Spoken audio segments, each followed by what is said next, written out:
if you want to go from a few $100s a month to a few $1 million a month, the things you will have to do on a day-to-day basis and the way you will need to think and wire your brain for success is going to be very different every step of the way. So I've gone through starting from zero with nothing, without raising outside capital, without anything and any outside help, to getting to a stage where I've made over $100 million.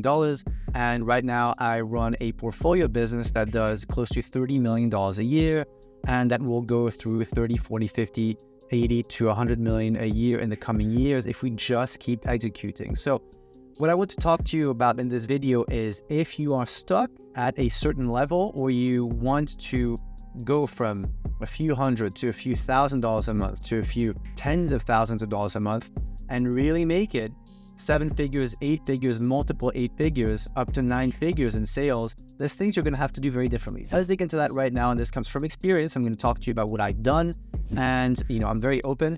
Things that I have done, I can tell you about. Things I haven't done, I don't know, and I'll openly tell you that there's things that you actually don't need the more you climb in terms of revenue. So one of the things I did at the very beginning was really understanding product market fit. That is the number one thing you need to do once you start out. If you build a newsletter business, a physical product business, a software business, a client-facing business, a service business, whatever the case may be, you need to find a market and then sell that thing, that item, that product or service to the market.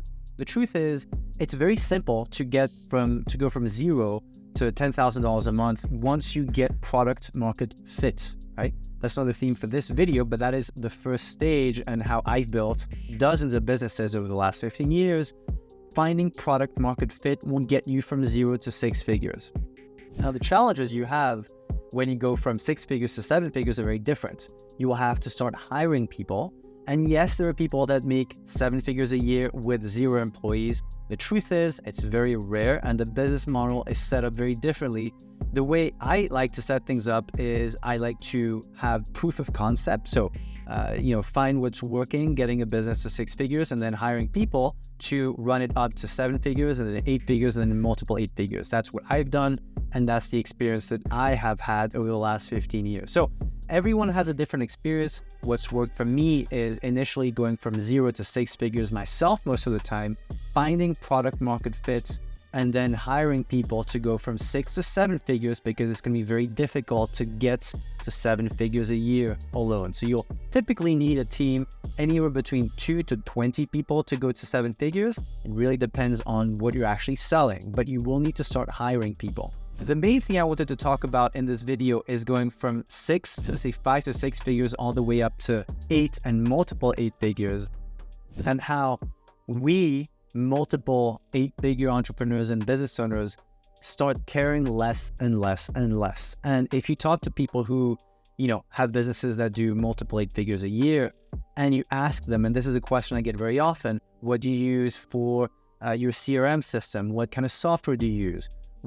How do you hire people? What's your hiring process like? All these very tactical questions.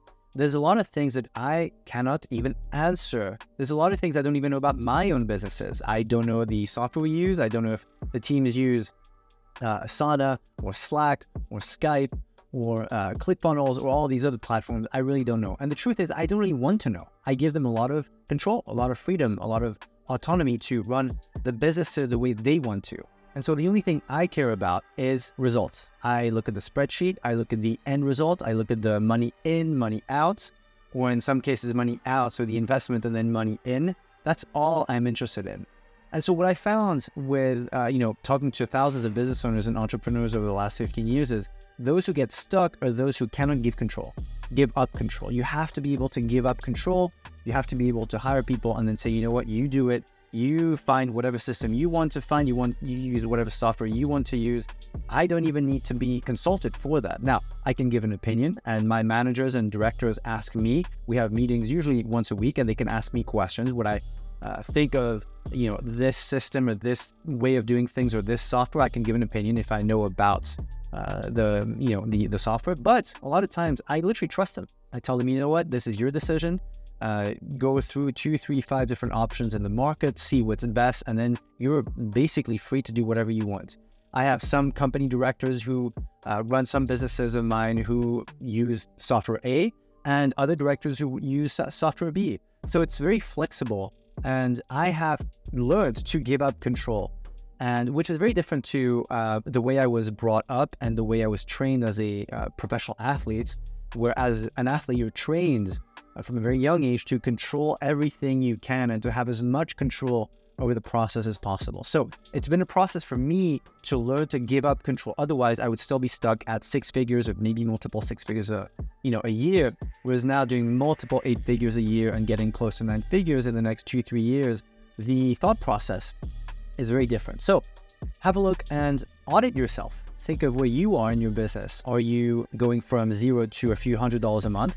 Or are you already doing a few $100s a month and you want to get to a few thousand? If you're already doing 6 figures a month or 6 figures a year, you will need to change the way you operate. And so the things you do internally, the way you structure things internally will have to change. And like I said, there's some things in my business I literally do not know. I have no idea when people ask me at conferences or on social media, hey, what software do you recommend? I have no idea. I don't use them. My teams use them. My directors pick and choose whatever they want. So the more you grow, the more you will need to give up control, the more you need to trust people to make decisions for you, and the more you need to look at the bottom line, look at the Excel sheet, look at the dashboards and say, okay, we have had a productive day, week, month, quarter, and year, whatever the case may be, and whatever way you're using to measure success. And that is the difference between going from, again, 3-4 figures a month all the way up to multiple 8 figures a month. Think about that. Think about how much control you have at the moment. Do you have control issues? Post in the comments below if you have control issues and if you need to learn to give up control, because it is the only way to grow in business.